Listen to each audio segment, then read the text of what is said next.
అండి, welcome back to Lavanya's kitchen. ఈరోజు మనం రాగి ఇడ్లీ ఎలా తయారు చేయాలో చూద్దాం.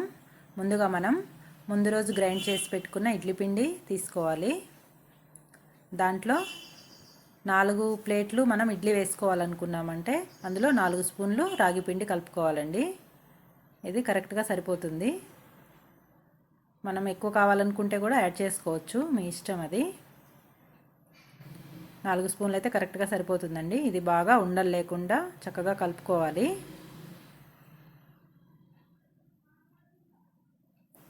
ఎక్కడ కూడా ఉండలు లేకుండా బాగా ఇడ్లీ పిండిలో అది రాగి పిండి బాగా కలిసిపోవాలి.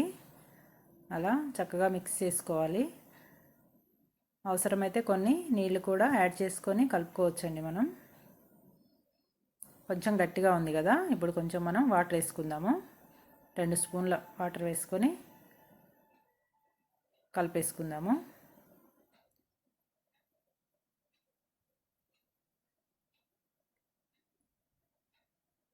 ఇలా బాగా మిక్స్ అయ్యేటట్టు వాటర్ కూడా వేసాం కదా, అదంతా బాగా కలుపుకొని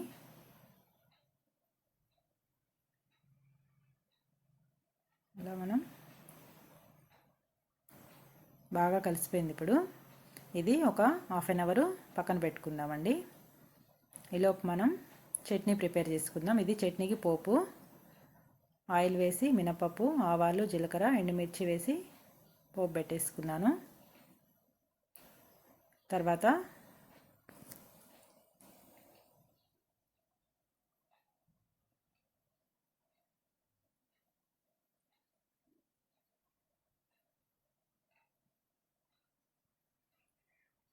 ఒక మిక్సీ జార్లో కొన్ని వేయించిన పల్లీలు తీసుకున్నాను. దాంట్లో వేయించిన పచ్చిమిర్చి, మీ టేస్ట్కి సరిపడినంత మీరు తీసుకోండి. ఒక అంగుళం ముక్క అల్లం ముక్కలు కట్ చేసి వేసుకున్నాను. 2 వెల్లుల్లి రెబ్బలు, కొంచెం జీలకర్ర. ఇది వేస్తే కొంచెం అరుగుదల బాగుంటుంది. పల్లీలు అరగవు కదా తొందరగా, అందుకని కొంచెం జీలకర్ర వేస్తున్నాను. కొంచెం సాల్ట్,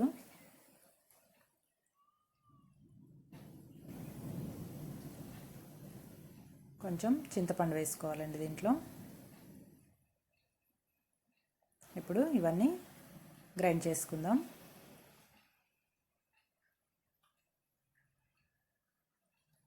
ఇప్పుడు మనం రాగి పిండి హాఫ్ అన్ అవర్ అయిందండి కలిపెట్టి. ఇడ్లీ ప్లేట్కి కొంచెం ఆయిల్ అప్లై చేసుకొని ఇడ్లీ పిండిలో కొంచెం సాల్ట్ వేసుకుందాము. తినే సోడా వేసుకునే వాళ్ళు వేసుకోవచ్చు, నేనైతే వేయనండి. అది ఆరోగ్యానికి మంచిది కాదని నేను ఎక్కువ వాడను. మీ ఇష్టమైతే మీరు వేసుకోవచ్చు. వేయకపోయినా కానీ చక్కగా ఉడుకుతుంది, ఏమి ఇబ్బంది ఏం లేదు.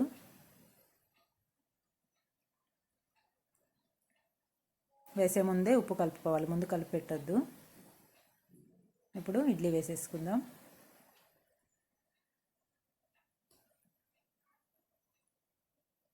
సమ్మర్ కదా, ఇలా రాగిపిండి కొంచెం అప్పుడప్పుడు వాడుతూ ఉంటే చల్లగా బాగుంటుంది.